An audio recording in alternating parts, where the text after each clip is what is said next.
Mr. Toastmaster, friends, ladies and gentlemen, good evening.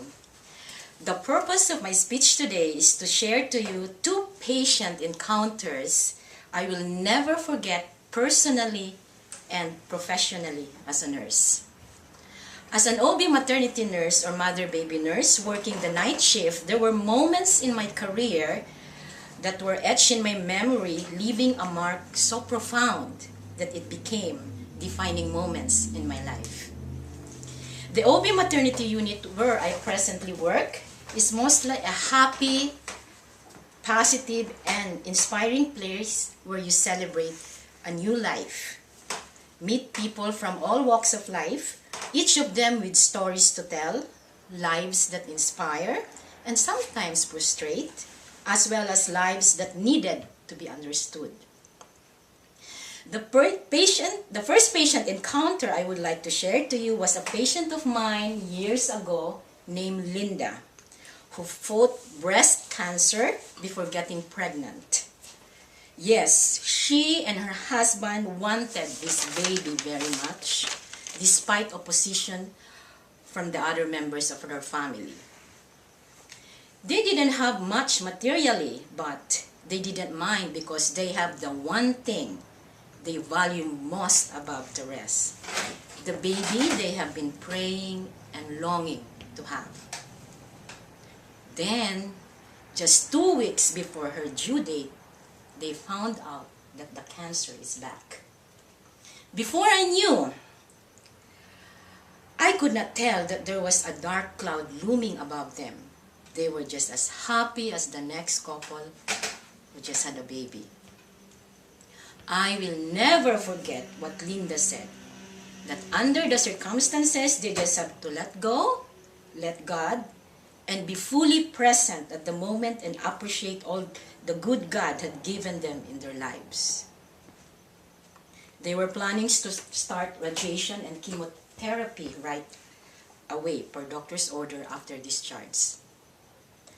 As I ponder upon their circumstances, I admire this couple's determination, courage, and trust in God. Oftentimes, living day to day is hard, especially if uncertainty of the future lingers. But this couple did it with dignity, grace, and gratefulness in their hearts. They lived the life that was a reflection of the values they hold dear, which gave me a profound insight. Despite the hustle and bustle of our lives today, always go back to the core of who you are, the beliefs or values you hold dear, and the sound principles you live by. Moving on, the second patient that I would like to share was an encounter with Sharon, a Scientology patient assigned to me who wanted her silent birth experience extended to the postpartum unit. Silent birth is a childbirth practice by the Church of Scientology that urging everyone, including doctors and nurses, to be quiet during the birthing process. Sharon not only agreed not to speak during the birth process, but to care for the baby without talking throughout the baby's first week of life. Because, according to this belief, the babies talking during these moments have adverse effects on one later in life. As I read her birth plan, 2 pages of them, extended to the nurses as well, I start to have a splitting headache. Sure enough, Sharon is not my typical patient. She wants silent breastfeeding, no talking, no cooing, and establishing verbal connection with the baby, which I think could really impair the bonding process between parent and child. The birth plan requests were unreasonable and crazy.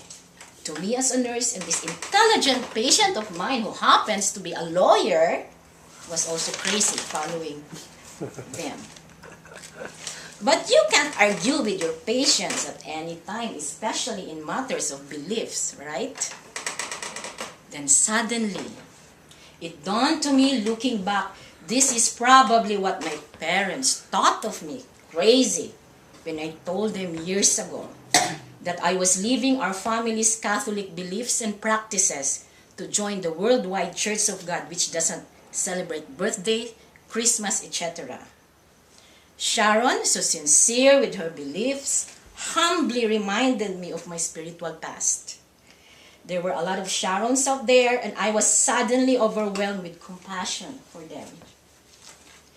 Well, she got her request for the silent birth recovery from me and was very grateful.